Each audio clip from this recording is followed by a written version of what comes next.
mesma graça, Senhor, que o Senhor derramou em nós por meio do Teu Filho, Senhor. Venha falar conosco, Senhor. Que a Tua palavra, Senhor, seja dita e ouvida, Senhor. E que o Senhor fale, Senhor, o que cada um precisa ouvir, Senhor. Despertando-nos, Senhor, para a Tua palavra, Senhor. Para o chamado que há na Tua santa palavra, Senhor, na Tua verdade, Senhor. No nome santo do Senhor Jesus. Amém.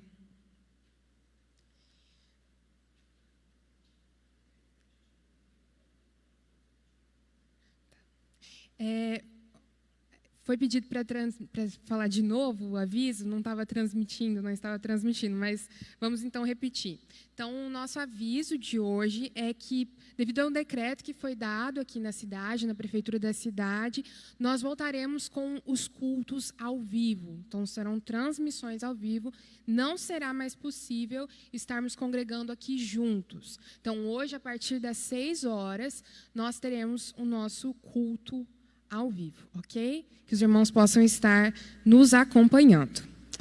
Bom, hoje nós vamos estudar a lição de número 7 da revista O Servo Sofredor.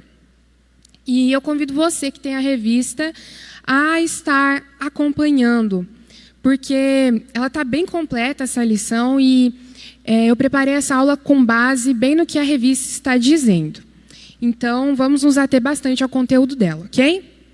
Nosso texto base se encontra em Lucas 23, do 39 ao 43. Peço a você que esteja abrindo a sua Bíblia e acompanhando a leitura conosco.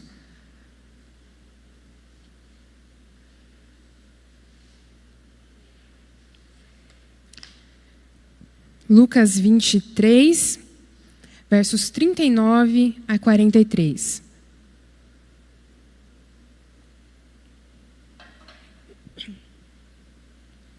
Vamos ler então. Um dos malfeitores crucificados blasfemava contra Jesus, dizendo: "Você não é o Cristo? Salve a si mesmo e a nós também." Porém, o outro malfeitor o repreendeu, dizendo: "Você nem ao menos teme a Deus, estando sob igual sentença? A nossa punição é justa, porque estamos recebendo o castigo que os nossos atos merecem. Mas este não fez mal nenhum." E acrescentou: "Jesus, lembre-se de mim quando você vier no seu reino." Jesus lhe respondeu: "Em verdade lhe digo que hoje você estará comigo no paraíso." Então, esse texto é precioso e ele será a base para a nossa aula de hoje. O episódio da crucificação, ele traz à lume um dos feitos mais marcantes do ministério de Cristo, que de fato o caracterizava como o único capaz de ser o nosso Salvador. E a revista nos deixa um questionamento muito sério. Se você pudesse fazer um último pedido antes de morrer, qual seria? Quais pensamentos tomariam a sua mente ao saber que sua vida estava por um fio? Nós muitas vezes deixamos de meditar a respeito do momento da nossa morte, não é verdade? E para sermos bem sinceros, nós temos frequentemente desejos muito egoístas. E isso é uma realidade, nós precisamos mudar isso, nós precisamos meditar sobre isso. Mas o Senhor Jesus Cristo, aquele que é o Deus homem, ele não tinha nenhum pecado. E diferentemente de nós, antes de morrer, ele pensou no seu povo. Em João 17, aquele texto maravilhoso da oração sacerdotal, Jesus se dirige ao Pai e nessa oração, na oração sacerdotal. E ela tem esse nome porque Jesus, sabendo que estava para morrer, aproveita a sua última oportunidade de orar e pedir pelos seus. Seus últimos momentos antes da cruz foram ocupados rogando por seus discípulos, como a gente vê no verso 9 desse capítulo, para que o Pai os guardasse, livrando-os do mal, como nós vemos no verso 15. Essa abnegação de Jesus foi comprovada quando já na cruz ele tem a oportunidade de trazer uma palavra de salvação e conforto para um bandido, um réu confesso, que é o texto que nós acabamos de ler. E ainda em relação a isso, nós vamos então nos dirigir ao primeiro tópico que é apresentado na nossa revista, que é amor mesmo entre os espinhos. Muitos acham que precisamos estar no clima para demonstrarmos amor, ou como se as nossas obrigações para com o nosso próximo fossem opcionais, fossem facultativas, dependessem do nosso estado de espírito. Mas se fosse para ser mesmo assim, o comportamento do nosso Senhor na crucificação teria sido bem diferente. Só que a verdade é que isso é um pecado. O pecado de sermos dominados pelas nossas emoções, ao ponto de deixarmos de cumprir as ordens do nosso Deus e apenas nos voltarmos para nós mesmos. Quantas vezes você já não fez isso? Eu posso dizer que eu já fiz isso muitas vezes. E quando nós olhamos para Jesus, nós vemos o grande contraste. Ao olharmos para Jesus naquela circunstância da crucificação, vemos que a obediência a Deus não foi questionada pelo fato de estar passando pelos sofrimentos. Quantas vezes nós não fazemos isso? Quantas vezes nós não nos apoiamos nos nossos sofrimentos, nas situações difíceis, simplesmente para pecarmos, para murmurarmos, para sermos descontentes, ou para realmente apoiarmos o nosso pecado na nossa circunstância. Nós precisamos aprender com o exemplo de Cristo, que é o nosso mestre, que deve ser o nosso exemplo em todas as áreas. Ele mesmo disse em João 12, 27, está angustiada a minha alma. Ele desabafou antes de ser preso. Ele sofreu nas mãos dos homens e nas mãos do próprio Deus. Ele sentiu-se desamparado, como nós vemos em Marcos 15, 34. Ele sentiu-se desamparado por seu pai e machucado pelos seus irmãos. Ele, como mostra em João 1,11, diz, há um dizer sobre ele, melhor dizendo, veio para o que era seu e os seus não o receberam. Ao contrário, o mataram sem piedade, como nós vemos em Atos 2:23 e também no capítulo 5, verso 30. E não só isso, além da humilhação e do sofrimento por causa da tortura a que ele foi submetido, como nós vimos muito bem detalhado nas aulas passadas, e a violenta morte na cruz, as dores de Jesus não foram somente físicas e emocionais. O seu principal sofrimento foi causado por levar sobre si o pecado de todo o povo de Deus, como nós vemos no texto de Isaías 53, versos 11 e 12. Vamos ler. Ele verá o fruto do trabalho de sua alma e ficará satisfeito. O meu servo justo, com seu conhecimento, justificará muitos, porque as iniquidades deles levará sobre si. Por isso, eu lhe darei a sua parte com os grandes, e com os poderosos ele repartirá o despojo, pois derramou a sua alma na morte e foi contado com os transgressores. Contudo, levou sobre si o pecado de muitos e pelos transgressores intercedeu. E por conta disso, o castigo veio da parte do nosso Senhor. Ele foi então abandonado pelo Pai, como a gente vê em Mateus 27, 46. Porque justamente é essa ausência de bondade, a presença da ira de Deus que o nosso Senhor sofreu, que representa o inferno, o nosso inferno, o inferno que nós deveríamos passar, o inferno que nós merecíamos. Tudo isso ele sofreu na cruz, no nosso lugar. Não aos berros, como morre qualquer animal, mas completamente mudo, como uma ovelha, como um cordeiro. Como nós vemos ainda nesse capítulo 53, no verso 7, que diz: ele foi oprimido e humilhado, mas não abriu a boca. Como cordeiro foi levado ao matadouro, e como ovelha muda diante dos seus tosqueadores, ele não abriu a boca. Em meio a tanto sofrimento, carregando o peso do pecado, as dores físicas, o nosso Senhor não abriu a boca. Não abriu a boca para murmurar, para questionar o Pai.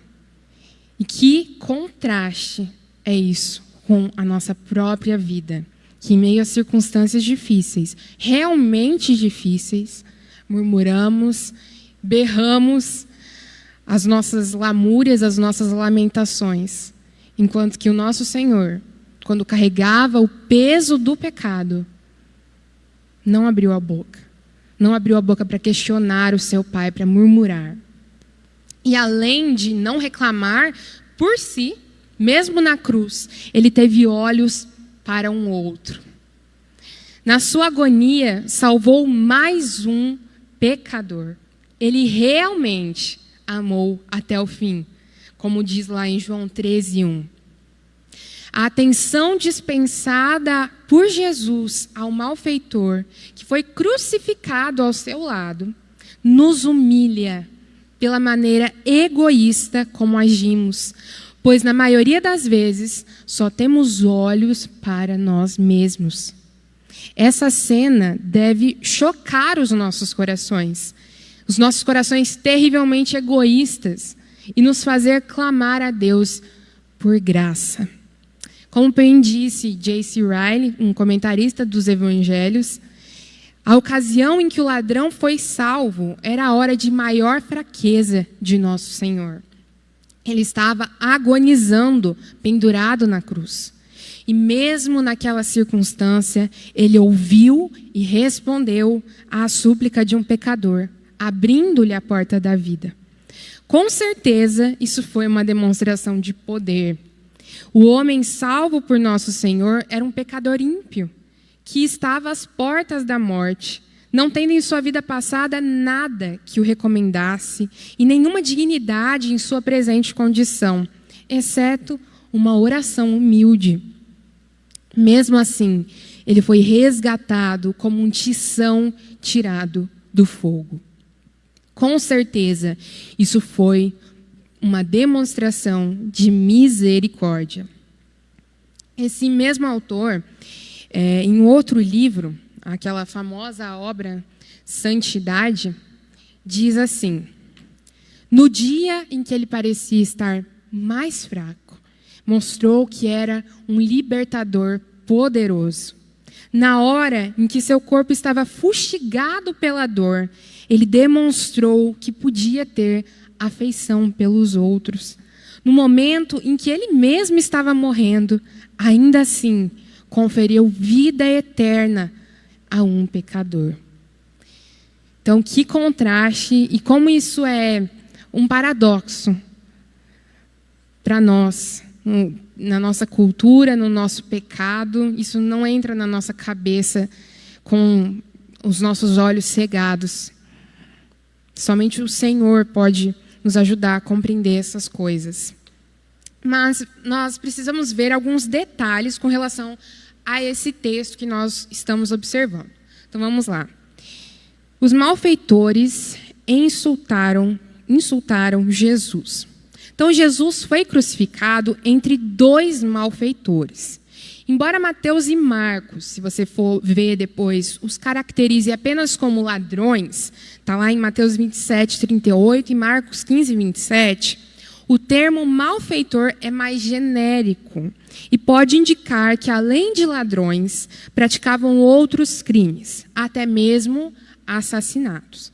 Tendo em vista que a morte de cruz não era sentença para crimes de menor gravidade. A gente precisa lembrar disso. A cruz não era uma punição para uma pessoa que vai ali na mercearia e rouba um pão. Não era isso. Eram crimes de maior gravidade.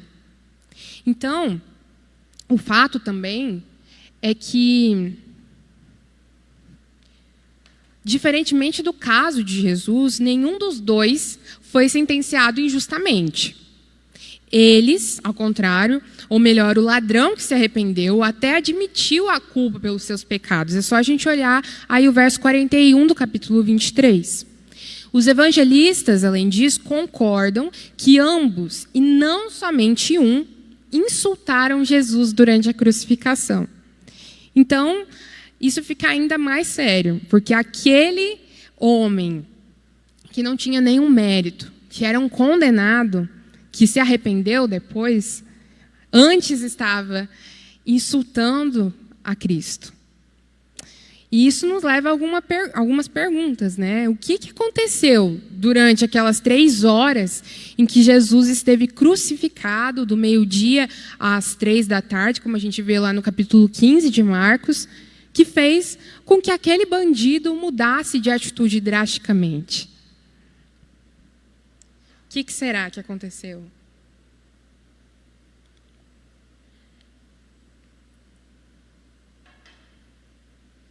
Vamos ver algumas possibilidades.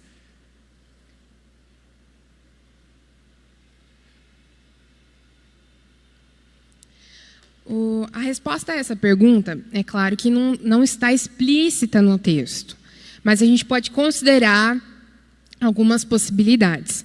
E a revista nos traz um comentarista do Novo Testamento, algumas falas dele, William Hendrickson, e com referência especificamente a Lucas, né? Especificamente a esse texto que nós estamos lendo. Ele diz que uma das possibilidades seria um medo que aquele homem teve de se encontrar com Deus. Por quê? Aí a gente se lembra daquele texto de Hebreus, né? Horrível coisa é cair nas mãos do Deus vivo. Hebreus 10, 31. Então, isso vem à mente do pecador ao se aproximar da morte. Ao repreender o outro bandido, ele faz menção a respeito da necessidade de se temer a Deus nessa hora. Ele diz lá no verso 40, nem ao menos temes a Deus, estando sob igual sentença? Então, por isso que essa é uma possibilidade. Porque ao se aproximar da morte, como nós já falamos, o ímpio pensa na imortalidade da alma, o pós-morte. E como ele se apresentará diante de Deus. Será que eu serei aceito em sua presença? Eu entrarei no céu? Por quais motivos? Será que as minhas obras, elas salvam? Será que elas são o suficiente? Muitos entram em desespero nesse momento. Porque ou não conseguem essas respostas, ou essas respostas são ainda mais desesperadoras do que a própria pergunta. E nós precisamos pensar sobre isso. Aqui fica um alerta. Aqueles que, ao ouvir essas palavras, se puseram a pensar. Porque nós precisamos pensar sobre isso. E temeram por imaginar este momento. A hora de responder a esses questionamentos e ter certeza dessas respostas é agora. O tempo de se arrepender é o tempo que se chama hoje.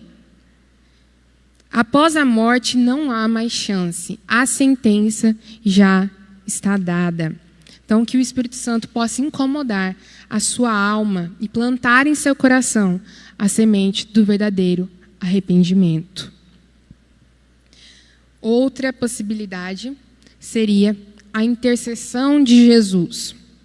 Se ele estava sendo motivo de zombaria da parte de todos, como podia ainda rogar o perdão por eles? A reação de Jesus coloca em xeque toda a lógica humana pecaminosa. O que há de diferente nele que faz com que não reaja como todos os outros homens reajam. Jesus é surpreendente, tanto pelo seu poder, quanto pela sua humildade e misericórdia. E essas coisas podem ter passado, sim, pela mente daquele homem, porque ele estava lá com o Senhor. Ele observou o nosso Senhor também. Observou tanto que até o insultou. E quando um cristão se aproxima de Cristo, ele passa a imitá-lo. E assim ele também se torna surpreendente. Alguém um dia já lhe perguntou a razão de você ser como você é? Alguém já ficou curioso para saber qual o seu segredo? Ou nós temos nos misturado com o mundo? Será que nós temos agido como sal e luz? Nós precisamos pensar. Outra seria o comportamento de Jesus. A intercessão está junto, mas está mais ligada à oração que o nosso Senhor faz. O comportamento de Jesus. Pense em como você se comportaria se estivesse pregado em uma cruz, sabendo que em poucos momentos, em poucos instantes, você seria morto. Jesus agiu de maneira serena e, ao mesmo tempo, superior. Ele provou a sua majestade não somente com as palavras, mas também com os seus atos. Isso chama a nossa atenção para o nosso comportamento em meio às dores. É justamente nessa hora, a hora da nossa maior fraqueza, da nossa maior debilidade, que os olhos dos ímpios estão voltados para nós. Estão medindo as nossas reações. É um pouco desesperador? É. Mas nós temos esperança no Senhor. Ele nos dá graça para passar pelos momentos de tribulação.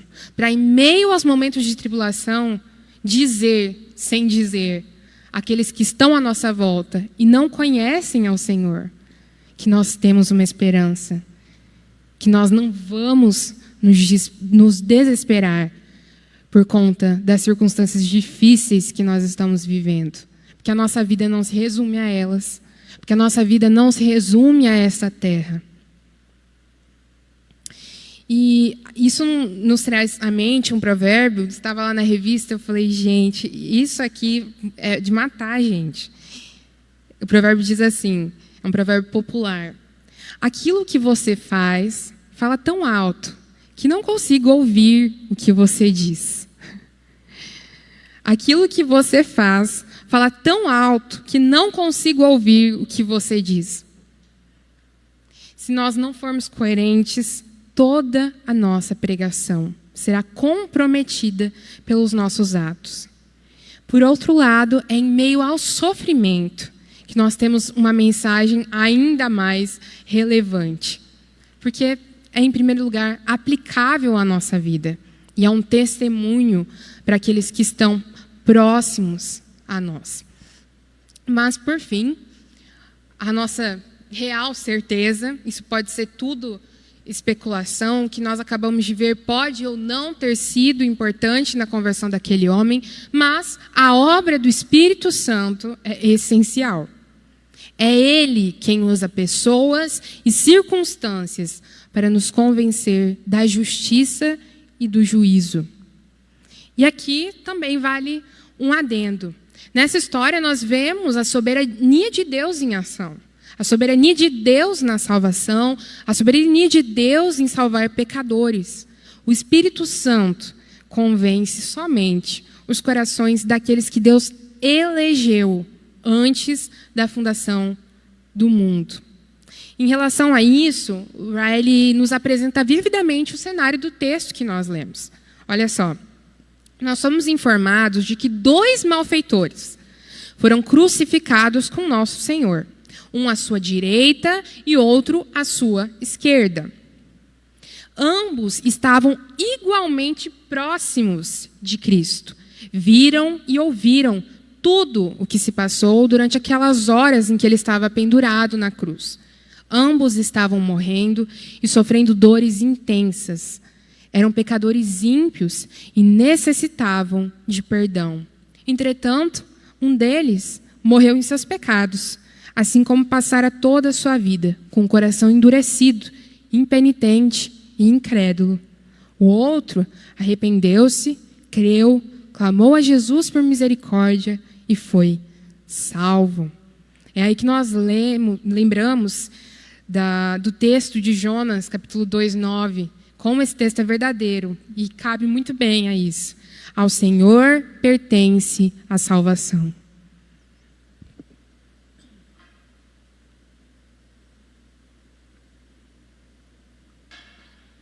Essa história ilustra muito bem isso. Mas existe ainda um grande testemunho aqui. Um grande testemunho em um tempo tão pequeno. Alguém certa vez ponderou que se o ladrão da cruz se converteu na última oportunidade da vida, então alguém poderia viver a juventude como quisesse e buscar a Deus somente na velhice. Aquele bandido, porém, não se converteu na última oportunidade, mas na primeira. É bem invertido essa ideia que a gente tem muitas vezes. E essa citação que a revista faz é muito, muito boa. Quantas vezes nós não usamos o texto do ladrão arrependido como um apoio, quando aquelas pessoas que são queridas a nós falecem, mas que não tinham uma vida que demonstrava frutos de salvação. A gente pensa, né? Talvez ela tenha se arrependido nos últimos instantes da vida, como o ladrão da cruz. É o que nós dizemos. No entanto, essa vaga esperança em meio à dor da perda só pode ser verdadeira se a pessoa falecida tiver dado reais evidências de arrependimento próximo à sua morte. Por isso, o grande tópico que nós acabamos de entrar é intitulado de um grande testemunho em um tempo tão pequeno. Milhares de pessoas se prendem ao fato de que ele foi salvo na hora da morte e não consideram outros aspectos da sua salvação. Não levam em conta as evidências nítidas e bem definidas do arrependimento, que foram manifestadas por meio das suas palavras que ele pronunciou, as palavras que saíram dos seus lábios antes dele morrer. Vamos ver, então, é muito interessante esse aspecto. Vamos ver quais foram essas evidências. Ele não aceitou que Jesus fosse ultrajado. Onde que a gente vê isso? No verso 39 e 40. Um dos malfeitores crucificados blasfemava contra Jesus, dizendo: "Você não é o Cristo? Salve a si mesmo e a nós também." Porém, o outro malfeitor o repreendeu, dizendo: "Você nem ao menos teme a Deus, estando sob igual sentença." Então, o primeiro e notável passo no arrependimento do ladrão foi sua preocupação com a atitude ímpia do seu companheiro em ultrajar a Cristo. Ele, que era um ofensor, em um estalar de dedos, rapidamente passa a repreender o outro malfeitor que blasfemava contra o nosso mestre. Isso também nos lembra a fala de Davi, que ficou indignado, né, diante de Golias. Está lá em 1 Samuel... Opa, passei errado. Não, está certo. Aí. 1 Samuel 17, 26. Diz assim: "Quem é este filisteu incircunciso para afrontar os exércitos do Deus vivo?" Outro texto, também de autoria de Davi, nos mostra esse sentimento que é comum a todo cristão. Como eu gostaria, ó Deus, que acabasses com os perversos. Afastem-se, pois, de mim, homens violentos.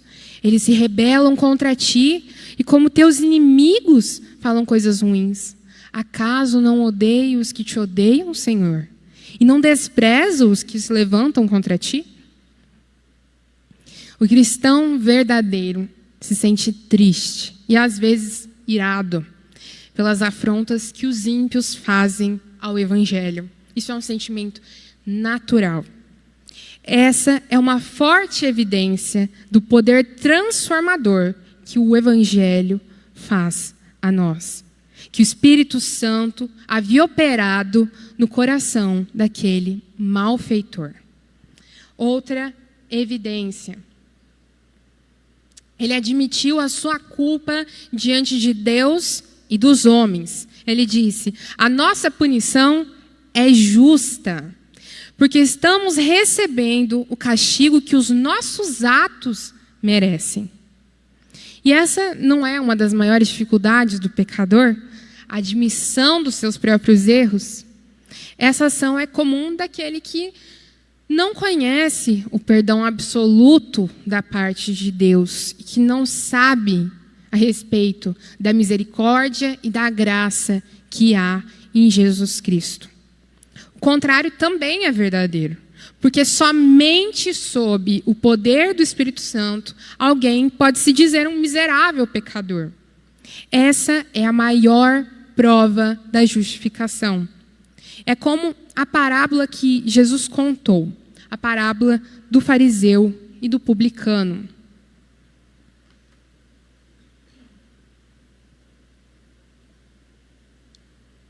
Parábola que se encontra em Lucas 18, do versos 10 ao 14. Diz assim: 2 homens foram ao templo para orar. Um era fariseu e o outro era publicano. O fariseu ficou em pé e orava de si para si mesmo, desta forma: ó Deus, graças te dou, porque não sou como os demais homens, roubadores, injustos e adúlteros, nem ainda como este publicano. Jejuo 2 vezes por semana e dou o dízimo de tudo que ganho. O publicano, estando em pé, longe, nem mesmo ousava levantar os olhos para o céu, mas batia no peito, dizendo: ó Deus, tem pena de mim, que sou pecador. Digo a vocês, nosso Senhor falando, que este desceu justificado para a sua casa, e não aquele. Porque todo o que se exalta será humilhado, mas o que se humilha será exaltado. O pecador redimido, ele não se acha alguém bom diante da presença de Deus. Ele não se vê como credor, mas como devedor, tanto do próprio Deus como do próximo. Ou seja, essa é mais uma forte evidência que esse homem deixou antes de morrer, antes da sua morte, de que ele havia alcançado a graça de Deus. E não só isso, ele reconheceu a inocência de Cristo. Ele disse: mas este não fez mal nenhum. Aquele condenado reconheceu a Cristo como este verdadeiramente era, inocente. Não só isso, ele defendeu a inocência de Cristo diante de todas as acusações que foram lançadas sobre ele, enquanto todos os outros homens zombavam dele.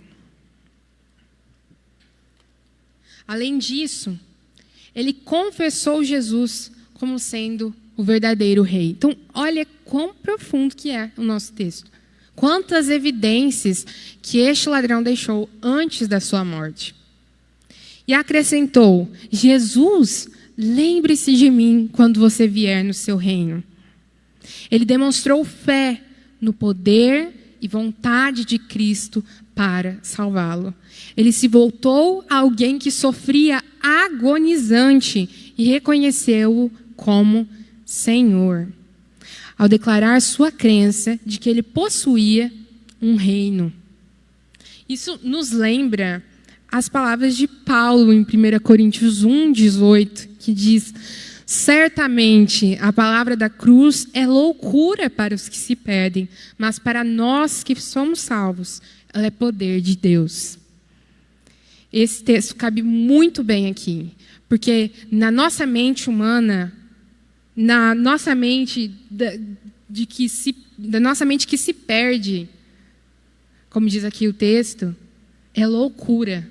É loucura isso. Olhar para alguém que estava agonizando numa cruz e chamá-lo Senhor e chamá-lo de rei,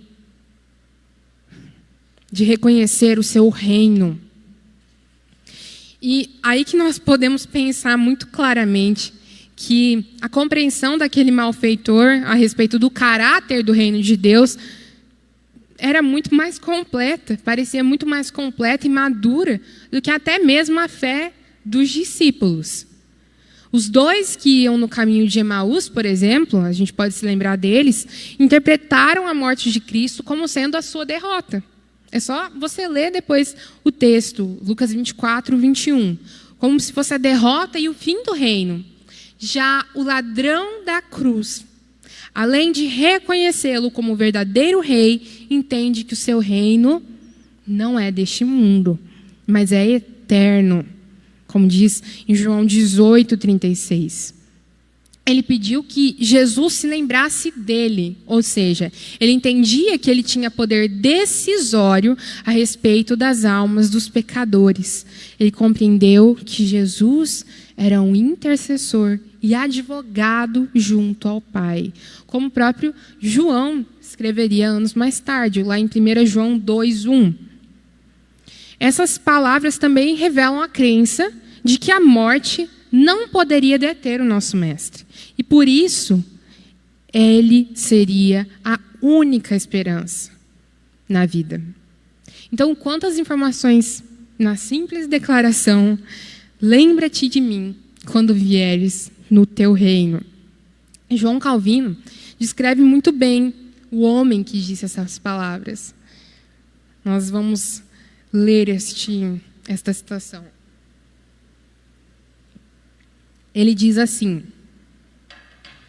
um ladrão que não só nunca fora educado na escola de Cristo, mas ao entregar-se a execráveis homicídios, tentar extinguir todo o senso do que era justo, de repente sobe mais alto que todos os apóstolos e os demais discípulos, a quem o Senhor mesmo havia se esforçado tanto para instruir. E não só isso, mas adora Cristo como Rei, enquanto nos cadafalsos celebra-se seu reino em meio a chocante e mais que revoltante aviltamento, e o declara já moribundo, autor da vida. Então, esse homem fez uma oração, ele clamou a Jesus quando estava pendurado na cruz e suplicou-lhe, mesmo naquela hora, que pensasse em sua alma. Ele humilhou-se ao implorar ser lembrado por Cristo. Tudo isso que nós já mencionamos, como bem disse J.C. Ryle, deve ser mencionado em conexão com o arrependimento do ladrão. Seu tempo foi muito curto para apresentar evidências de conversão, mas foi um tempo bem utilizado. Poucas pessoas, na hora da morte, têm deixado evidências tão boas quanto as mostradas pelo ladrão arrependido. Não é mesmo? Você se lembra de algum exemplo como esse? Talvez você conheça. Eu não me lembro.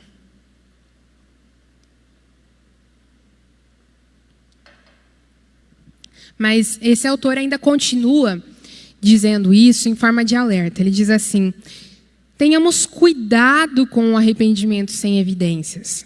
Milhares de pessoas estão partindo deste mundo abraçadas à mentira. Imaginam que serão salvas porque o ladrão arrependido foi salvo na hora da morte. Esquecem que, se desejam ser salvas, têm de se arrepender assim como ele se arrependeu. Quanto mais curto for o tempo de uma pessoa, melhor deve ser a maneira como ela o utiliza. Quanto mais perto ela estiver da morte, mais nítidas devem ser as evidências que ela deixará após a sua partida. Com segurança, poderíamos estabelecer como regra geral o fato de que nada é tão insatisfatório como um arrependimento na hora da morte. É bastante sério nós pensarmos sobre isso. Porque apesar de algumas pessoas se arrependerem, se converterem em seu leito de morte, nós não podemos concluir que isso acontecerá com todas as pessoas. A hora da morte nem sempre é um momento de salvação. Por isso nós devemos aproveitar os momentos que nós temos agora para pregarmos a palavra do Senhor, para sermos testemunhas na vida daqueles que nós amamos, e também um alerta para aqueles que todos os domingos têm estado na igreja, têm estado ouvindo a palavra do Senhor, mas sabem que não podem ter a certeza de que, se estiverem no leito de morte, dizerem: eu vou com o meu Salvador. Você tem essa certeza? Porque se você não tem, lembre-se de que para morrer basta estar vivo. A gente precisa pensar sobre isso, meditar sobre isso, porque o tempo de arrependimento é agora.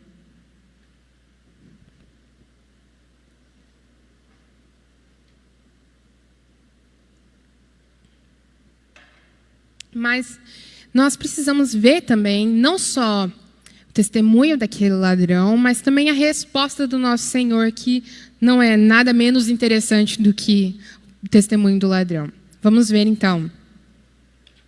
Há tempo para a graça. Jesus não olhava para a injustiça que sofria, até mesmo porque a injustiça humana estava sendo usada para ser a justiça de Deus. Da mesma forma conosco. Nós precisaríamos pensar assim também.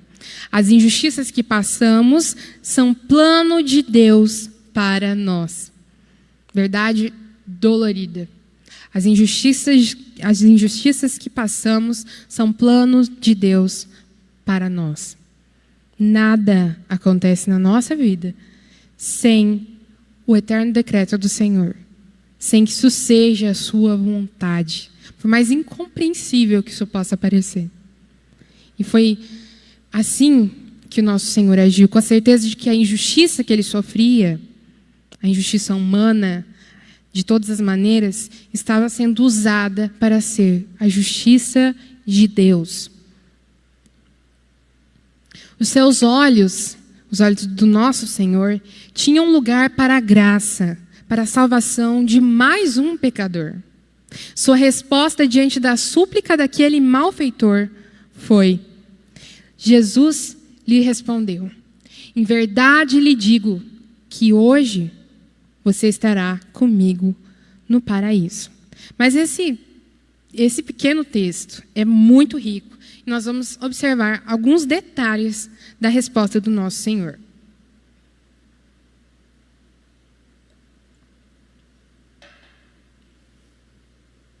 Vamos lá. O reino é hoje. Muitas religiões especulam sobre o destino da alma daqueles que morrem em Cristo. Algumas chegam a ensinar que ela fica em repouso, como que dormindo, aguardando o retorno de Cristo. Mas não é esse o ensinamento desse texto, nem de qualquer outro nas Escrituras. Pois o verbo dormir é simplesmente tomado por sinônimo de morrer. E isso nós podemos ver na própria passagem de João 11, de 11 a 14. A passagem diz o seguinte: tendo dito isso, acrescentou: nosso amigo Lázaro adormeceu, mas vou para despertá-lo. Então os discípulos disseram: Senhor, se dorme, estará salvo. Jesus falava da morte de Lázaro, mas eles pensavam que tivesse falado do repouso do sono. Então Jesus lhes disse claramente: Lázaro morreu. Então, esse é um exemplo dentre milhares de exemplos de que muitas vezes o Senhor, em sua palavra, usa figuras de linguagem. É um eufemismo que está sendo usado aqui. Está suavizando, está tratando a morte como um sono. Não quer dizer que realmente ele estivesse dormindo. E esse texto nos deixa isso muito claro. Então, ao contrário dessa visão, Jesus consolou aquele homem com a notícia de que em poucos instantes ele experimentaria uma alegria incomparável. Foi isso que ele disse ao ladrão. É verdade, sim, que a obra de Cristo estará completa em sua segunda vinda, quando ele ressuscitará os mortos, como nós vemos em Filipenses 1, verso 6. Quando ele renovará a criação, lá em Romanos 8, nós vemos isso no versos 22 a 23. Mas, imediatamente, em seguida à nossa morte, começa o desfrute da eternidade. Então, não é algo que vai ter um intervalo em que nós estaremos inconscientes. Nós precisamos pensar sobre isso. A verdade é que esse texto deixa para nós, as palavras que o nosso Senhor dirige àquele homem ao seu lado, são muito preciosas e cheias de conteúdo. E a verdade que é extraída aqui é muito clara. Ela é que no momento em que morremos, nossa alma entra ou no gozo ou na aflição. Duas opções. Ou no gozo ou na aflição. Ainda assim, muitos insistem na doutrina conhecida como sono da alma. Então, nós vamos, devido à importância desse assunto, nos aprofundar um pouco nessa questão. Tá? Então, sono da alma ou estado intermediário? O que a Bíblia nos diz? Eu, pessoalmente, considero esse um assunto muito caro. E, a fim de responder a alguns questionamentos, alguns tempos atrás, eu me questionava a respeito disso. Eu resolvi ouvir um pouco a respeito desse assunto. E foi aí que eu me deparei com algumas pregações do reverendo Heber Campos, não Heber Campos Jr., tá bom? O pai. Sobre novos céus e nova terra. Se você tiver a oportunidade, ouça. Eu vou deixar depois como sugestão para se aprofundar nesse assunto no final. Mas se você puder, ouça essa pregação. É muito boa. E é muito fantástico e esclarecedor. E algumas pregações também do pastor Paulo Júnior sobre o inferno. Por mais que sejam sobre o inferno, falam muito, né, sobre a questão da vida após a morte. São muito preciosas. E a gente também precisa entender não somente a respeito do céu, mas também do inferno, porque é uma realidade. Então, após ouvir algumas coisas, eu fui levada a pensar sobre isso e também, para trazer essa aula, eu também li alguns artigos e eu vou deixar depois no final, se vocês quiserem se aprofundar nesse assunto, que é muito importante. E um deles foi escrito pelo teólogo R.C. Sproul. Ele tem um artigo no site Monergismo, né? O site Monergismo traduziu, intitulado de O Estado Intermediário. É um artigo bem curtinho, que explica muito bem essas doutrinas. E já no início do seu artigo, ele define o que seria o sono da alma. Então, vamos ver. O sono da alma é geralmente descrito como um tipo de animação suspensa temporária da alma, entre o momento da morte pessoal e o tempo quando o nosso corpo será ressuscitado. Quando o nosso corpo ressuscitar dos mortos, a alma será despertada para iniciar uma continuidade pessoal e consciente no céu. Embora séculos possam se passar entre a morte e a ressurreição final, a alma adormecida não terá consciência da passagem do tempo. Nossa transição da morte para o céu parecerá ser instantânea. Então, é isso o que defendem aqueles que acreditam no sono da alma. Essa basicamente seria a definição dessa doutrina. Mas, então, ele já segue com um alerta. O sono da alma representa um afastamento do cristianismo ortodoxo. Ele permanece, entretanto, como uma minoria firmemente entrincheirada no meio cristão. A visão tradicional é chamada de estado intermediário. Este ponto de vista, o ponto de vista do estado intermediário, crê que na morte a alma do crente vai imediatamente estar com Cristo e experimentará uma existência pessoal, contínua e consciente, enquanto aguarda a ressurreição final do corpo. Essa é a posição bíblica, o chamado estado intermediário. Mas por que é intermediário? Porque não é o estado final. O estado final é a ressurreição, quando nós seremos reunidos novamente aos nossos corpos, que antes estávamos separados, para ressuscitar e viver eternamente no novos céus e nova terra. É isso que a palavra de Deus nos diz. Mas o que será que acontece nesse intervalo? O conceito clássico é que na morte, a alma dos crentes são imediatamente glorificadas. São aperfeiçoadas em santidade e entram imediatamente na glória. O corpo físico, contudo, permanece na sepultura, aguardando a ressurreição final.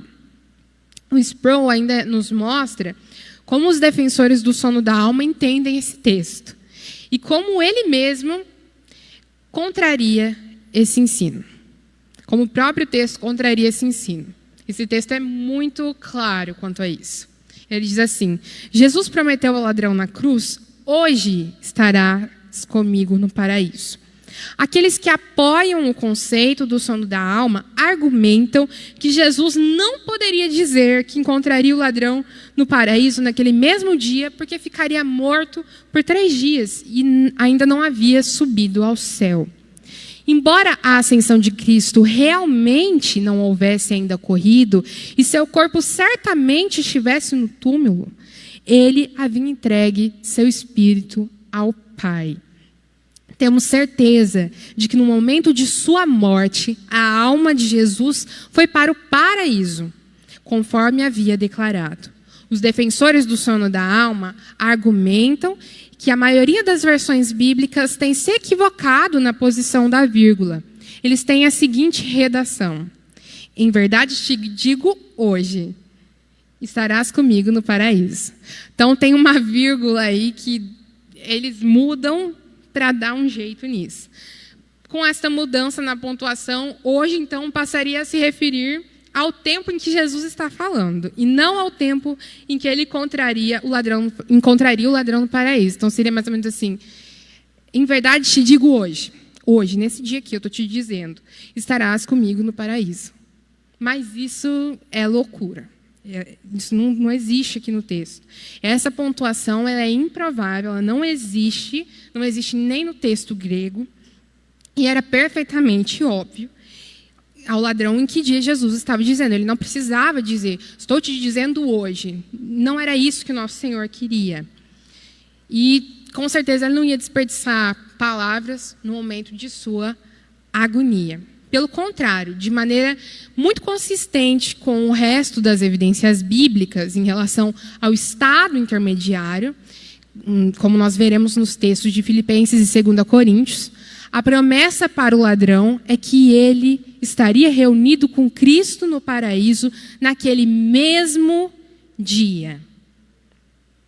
O estado do crente depois da morte é diferente e melhor do que o experimentado nesta vida, embora não seja tão diferente ou tão abençoado quanto será na ressurreição final. No estado intermediário, iremos experimentar a continuação da existência pessoal e consciente na presença de Cristo. Vamos ler, então, os textos que eu havia dito de Filipenses e 2 Coríntios, para a gente entender melhor aqui o que a própria palavra nos diz.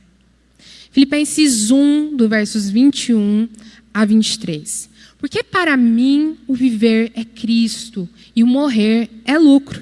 Entretanto, se eu continuar vivendo, poderia ainda fazer algum trabalho frutífero. Assim, não sei o que devo escolher. Estou cercado pelos dois lados, tendo o desejo de partir e estar com Cristo. Então, é muito sério, a gente precisa prestar atenção nisso. Partir e estar com Cristo, o que é incomparavelmente melhor. 2 Coríntios 5, versos 6 a 8.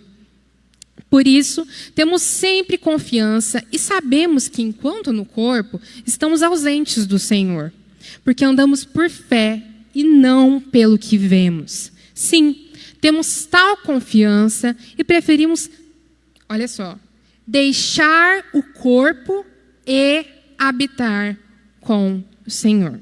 Não há nada mais claro do que isso. Existem outros textos que podem nos mostrar isso, mas eu acredito que esses sejam suficientes. Então, a Bíblia deixa muito claro a nós que se nós somos crentes, no momento em que nós damos o nosso último suspiro aqui na terra, nós acordamos para, como diz o texto, estar com Cristo.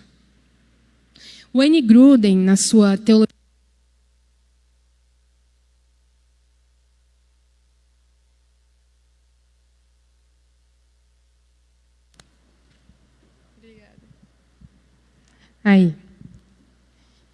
Wayne Grudem, na sua teologia sistemática, ele chega até a ironizar o conceito de sono da alma.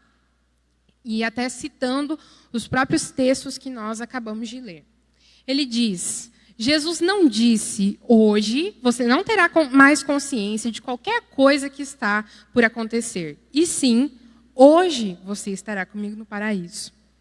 Certamente, a concepção de paraíso, entendida naquela época, não era a de existência inconsciente, mas de grande bênção e alegria na presença de Deus. Paulo não diz desejo partir e ficar inconsciente por um longo período de tempo, mas antes desejo partir e estar com Cristo.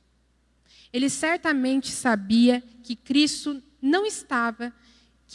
estava vivo, que ele não estava inconsciente, o Salvador adormecido.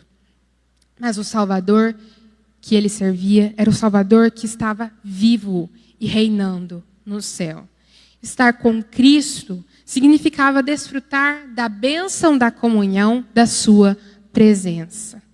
E essa é a razão, porque partir e estar com Cristo é muito melhor. Assim, ele diz: temos, pois, confiança e preferimos estar ausentes do corpo e habitar com o Senhor. Então, olha só a maneira como ele trabalha isso. Ele diz: eu tenho certeza que para as pessoas daquela época, como para nós, o paraíso não seria estar inconsciente. Então, é muito claro que o texto nos diz: hoje estarás comigo no paraíso. Existem outros argumentos que podem ser levantados ainda por aqueles que, apesar de toda a evidência bíblica, ainda insistem nessa doutrina. Existe também como a questão do seio de Abraão, né, que muitos usam, que não passa de uma figura, mas eles tomam essas palavras no seu sentido mais literal.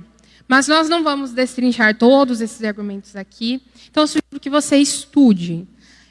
Esses textos que foram mencionados aqui são suficientes para nos convencer a respeito da verdade clara das Escrituras.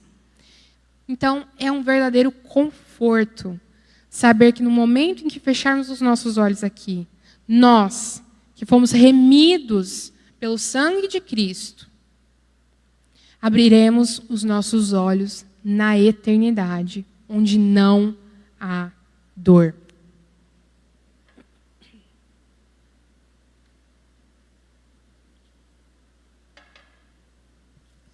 O Riley, ainda sobre isso, nos diz o seguinte: nós ainda estamos guerreando, mas eles, os que morreram, estão em paz. Nós estamos vigiando. Eles estão aliviados. Nós ainda estamos no mar, mas eles estão seguros no porto. Nós temos lágrimas. Eles têm alegria. Nós somos estrangeiros e peregrinos. Eles estão em casa. Certamente que os mortos em Cristo estão muito melhor, estão em muito melhor estado que os vivos. Certamente que no exato momento em que um pobre santo morre, imediatamente ele está vivendo um momento mais excelente e mais feliz de todos os que vivem sobre a terra. Isso é um grande consolo para nós. E esse deve ser o nosso anseio. A nossa mentalidade precisa ser ajustada. Ao preparar essa aula, eu estava lendo alguns trechos lá daquele livro Santidade, aquele material precioso. Já foi muito falado aqui na igreja, né? Já estava até vendendo uma época. Alguns irmãos fizeram pedido, compraram tudo. E vale a pena muito ler. E havia alguns trechos falando sobre algumas declarações de crentes do passado a respeito da morte de seus irmãos em Cristo. Olha só o que esses irmãos disseram. Essa frase que nós vamos ler agora é de um culto fúnebre na igreja da Inglaterra. Dizem assim, os irmãos: damos-te graças de coração, porque te agradaste em libertar este nosso irmão das misérias deste mundo pecaminoso. É que nós vemos quão longe nós estamos do alvo. E outra carta de um homem a outro, anunciando a morte de sua esposa. Essa me chamou muita atenção. E me fez perceber quão desajustada está a minha visão. Ele diz assim: tenho uma das melhores notícias para lhe comunicar. Uma irmã amada cumpriu sua batalha, recebeu a resposta de suas orações, e a alegria eterna repousa sobre a sua cabeça. Minha querida esposa, a fonte do meu melhor conforto terreno durante 20 anos, partiu na terça-feira. Que precioso. É que nós oramos, precisamos orar, para que o Senhor grave a eternidade nos nossos olhos. Porque muitas vezes nós estamos tão presos a essa terra, aos anseios dessa terra, que a morte daqueles que nos amam, daqueles que nós amamos, nos deixam desesperados. E a gente só consegue encarar o aqui e agora e se esquece. Que pensamento egoísta, não é? A gente pensar, olhar para a morte de um crente e dizer: não, Senhor, porque o Senhor levou ele. Ele está feliz com o Senhor. Ele está desfrutando do gozo celestial. E quão difícil é pensar nisso, não é? Aqui é um homem falando da morte da sua esposa. Uma pessoa muito próxima. Muito. Porque às vezes é muito fácil, não é? Dizer isso a respeito da morte de um irmão que você só via nos domingos à noite. Mas dizer isso de alguém próximo a você, isso exige muita fé. É aí que a gente vê que a nossa fé está muito pequena. Muito. Será que a gente poderia dizer isso? Que uma irmã amada cumpriu a sua batalha, um irmão amado cumpriu a sua batalha, recebeu a resposta das suas orações, e a alegria eterna repousa sobre a sua cabeça? É aí que nós vemos quão cheios da mentalidade mundana nós estamos.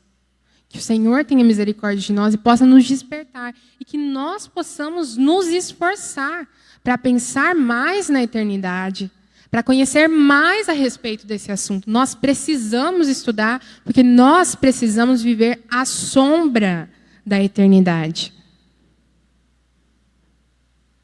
Porque nós não temos certeza se daqui a uns 5 minutos nós estaremos vivos. Ou se alguém que a gente ama vai estar vivo. Então a gente precisa meditar e refletir nessas coisas. Que o Senhor possa moldar a nossa mente. Então, nós vimos que o reino é hoje, refletimos sobre a questão do som da alma, o estado intermediário, e vamos pensar um pouco sobre esse tópico aqui. A alegria futura não anula o sofrimento presente. Então, nós precisamos meditar sobre a eternidade? Precisamos. Mas isso não vai mudar o fato de que nós vamos sofrer aqui nessa terra. Aquele homem deveria entender e se consolar no fato de que a glória do reino é certa. Essa informação deve despertar no cristão a paciência em relação à vida presente. Jesus não livrou o ladrão do sofrimento presente da mesma maneira como devemos entender que nossa conversão não impede que problemas nos atinjam. A diferença é que agora as intempéries da vida, ao nos atingirem, não nos abalam, pois não estamos mais construídos sobre a areia, e sim sobre a rocha, que é Jesus. Como a gente vê lá no texto de Mateus 7, de 24 a 25. Então, Jesus poderia muito bem ter dito, hoje estarás comigo no paraíso. Inclusive, agora, eu vou até tirar você da cruz para que você possa ter uma morte mais tranquila. Mas não, ele não faz isso. E muitas vezes, era isso que nós queríamos, não é? Que o Senhor nos livrasse logo dos sofrimentos. Que o Senhor intervisse logo na nossa situação. E muitas vezes nós clamamos dia e noite por isso. E o Senhor não nos responde. E quão difícil é caminhar quando nós não temos as nossas respostas. Quando só há o silêncio. Mas mesmo assim, nós podemos ter fé sabendo que o Senhor traçou o nosso caminho. Ele vai nos guardar. Ele vai nos dar graça para caminhar. Então, que os sofrimentos dessa vida possam nos levar para mais perto de Cristo, reconhecendo nossa miséria, dependendo dele e ansiando pelo dia em que ele enxugará de nossos olhos toda lágrima. Eu lembrei agora, eu nem tinha escrevido isso, o Nathan estava estudando, eu não sei qual texto, não sei qual texto, da Bíblia, e ele, lendo assim, os comentários do Spurgeon na Bíblia dele, ele contou uma história para mim que é engraçada e tão séria, é ao mesmo tempo engraçada e tão séria, e tão verdade, que é em relação aos sofrimentos e especialmente às tentações. Ele diz que se nós somos verdadeiros crentes, Spurgeon comentando o texto que eu não vou me lembrar qual, que se nós somos verdadeiros cristãos, o diabo não é nada menos do que um cão raivoso nos conduzindo para Cristo. É muito, muito sério e muito verdadeiro. Se nós somos cristãos, é isso que o diabo deve ser. Nada menos do que um cão raivoso nos conduzindo para Cristo. Nós, muitas vezes, querendo sair do aprisco, o diabo vem nos tentar, mas nós nos voltamos para o nosso Senhor. Mas nós temos o conforto do nosso Senhor, mas nós temos a palavra do nosso Senhor que nos conduz. E quanto mais nós somos atacados por Ele, mais nós fugimos para o único que é o nosso refúgio, que é Cristo, que é o nosso Senhor. Então, olha só que verdade preciosa. Mas, partindo para a nossa conclusão, a revista resume, basicamente, esse texto que nós estudamos assim. 2 homens muito maus tiveram contato com Jesus no ato da crucificação. Mesmo perante sofrimento, Jesus teve disposição de viver o evangelho diante dele. Assim, cada um teve a sua reação. Um foi completamente resistente, mas o outro creu e foi imediatamente transformado. O que evidencia, como nós vimos, a soberania de Deus na salvação dos homens. Uns como vasos de honra e outros como vasos de ira, como nós vemos lá em Romanos 9. Então, isso são verdades muito sérias que nós precisamos meditar sobre. Nós precisamos meditar nessas verdades. E pensar, com qual ladrão será que eu me pareço mais? Com aquele que estava na lama do pecado, condenado ao inferno, que foi alcançado pela graça de Cristo, deu frutos de arrependimento e agora tem a certeza da eternidade? Ou com aquele que continua endurecido, com o coração amargo, cheio de pecado? Nós precisamos nos lembrar dessas coisas agora. É agora que nós precisamos pensar sobre isso. Depois, não vai adiantar mais. Nós também vimos, resumindo basicamente tudo que nós vimos, o exemplo de Jesus se entregando, mesmo em meio à agonia, ao derramamento do seu sangue. Nós vimos isso, Jesus se entregando e derramando, mesmo entre os espinhos, amor. Assim como ele derramou seu sangue, mesmo entre os espinhos, ele derramava amor. Ele verdadeiramente estava amando até o fim. Nós vimos a graça do nosso mestre demonstrada a pecadores que o insultavam e lhe eram contrários. Também a mudança repentina, operada pelo Espírito Santo na vida de um dos malfeitores crucificados ao lado de Cristo. Vimos também as claras evidências de arrependimento deixadas pelo ladrão às portas da morte, que foi um grande testemunho em um curto espaço de tempo. Vimos a declaração salvadora do nosso Senhor, aquele moribundo, a verdade de que se fomos comprados pelo sangue do Filho de Deus, no momento de nossa morte, estaremos em sua bendita esperança, em sua bendita presença.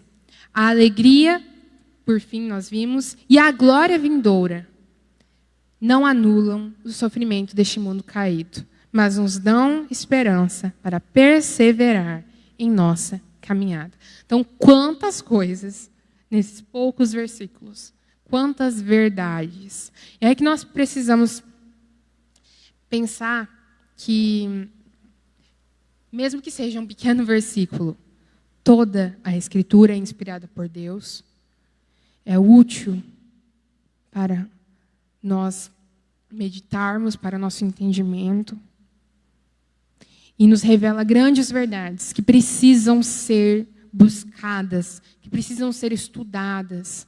Nós precisamos nos esforçar para ler a palavra de Deus, para meditar a respeito dela, para conferir, esse texto cita o outro, eu vou lá.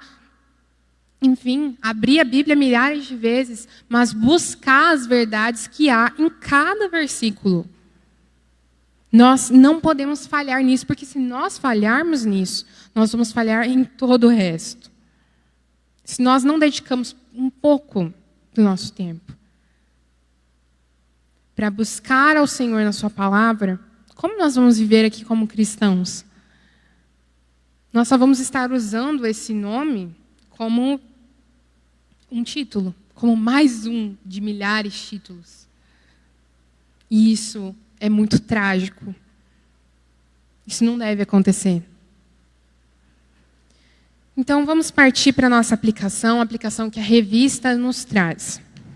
Diz assim: é de se esperar que o Evangelho faça diferença na vida do pecador.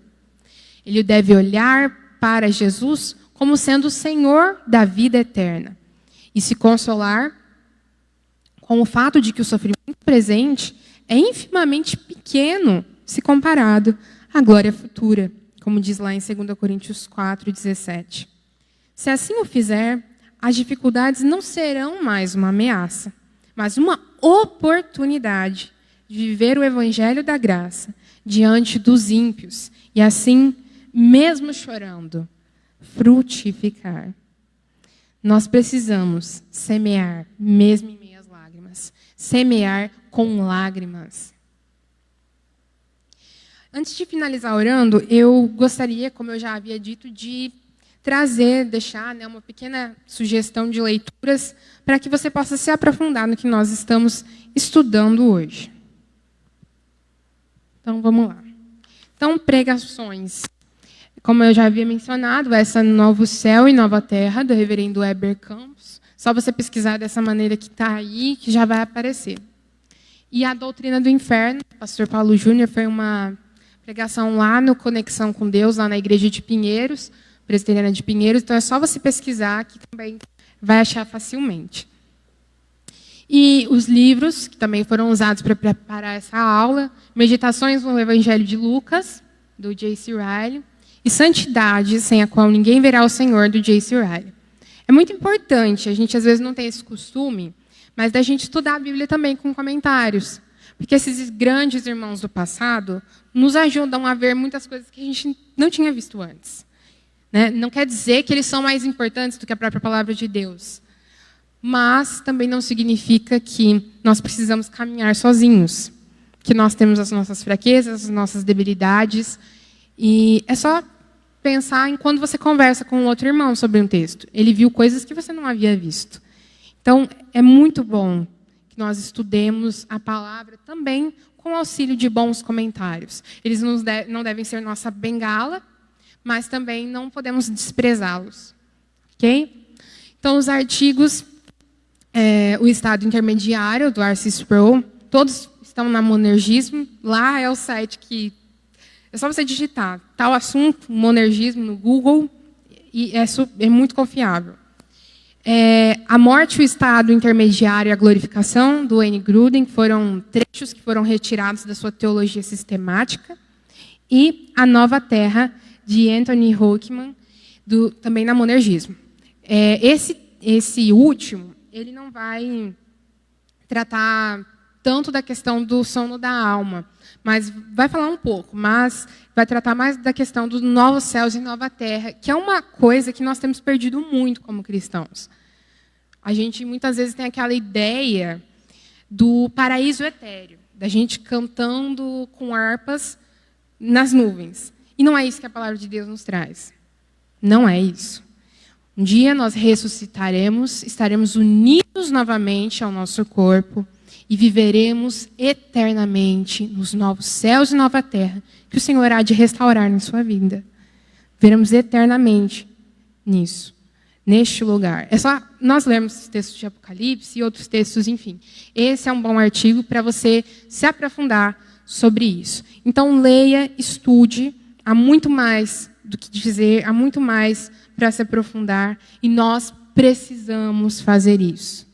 Às vezes a gente acha que se a gente fizer nosso devocional, está tudo jóia, ok. Mas não é assim. A gente precisa procurar as verdades da palavra de Deus para cada área da nossa vida, para cada questionamento. Porque o Senhor nos deu a palavra dele como nosso manual, como fonte para as nossas pesquisas, para os nossos questionamentos serem respondidos. Todos serão respondidos? Não, não serão. Somente aqueles que o Senhor quiser que sejam. Mas existe muito material, muito mesmo. É por isso que cada vez que nós lemos a Bíblia, nós enxergamos coisas diferentes. Porque a palavra de Deus, ela nunca se extingue, nunca se esgota. E a gente pode ir nesse poço de água viva que se renova todos os dias. Se renova no sentido de que nunca deixe de ser novo. Não no sentido de que precisa ser atualizado, né? Então, vamos orar? Ficamos de pé, os irmãos que estão aqui. Peço que você que está em casa também esteja orando conosco. Oremos então. Senhor, nós estamos na Tua presença, ouvimos tantas verdades da Tua santa palavra. Verdades que muitas vezes podem parecer até estranhas a nós, mas são verdades da Sua palavra, verdades que precisam ser aprendidas, precisam ser meditadas, refletidas. Eu peço que o Senhor desperte o coração nosso coração como igreja, a buscarmos mais o Senhor, de maneira assídua, com esforço, com desejo, com anseio por conhecer o Senhor. Porque esse deve ser, Senhor, o nosso sentimento, ó Pai, de conhecer o Senhor, de conhecer as tuas obras, de conhecer as tuas verdades. Não nos deixe, Senhor, viver uma vida cristã medíocre, contente apenas com o que nós sabemos, mas sabendo que no Senhor nós podemos conhecer muito mais. E ter esse conhecimento não para exaltarmos a nós mesmos, mas para adorarmos o Senhor dia a dia mais. Para vivermos dia a dia mais as tuas verdades, aplicarmos elas nas nossas vidas, Senhor, e termos a cada dia um viver mais santo, um viver mais adequado à tua santa palavra. Nos desperta, Senhor. E nós clamamos, grava a eternidade nos nossos olhos. Nos ajuda, Senhor, a ter uma visão bíblica a respeito, Senhor, do céu, a respeito, Senhor, do nosso descanso, a respeito, Senhor, da tua santa palavra, da partida dos nossos irmãos que nós amamos, da nossa própria morte, Senhor. Nos ajuda, Senhor, a dar frutos de verdadeiro arrependimento.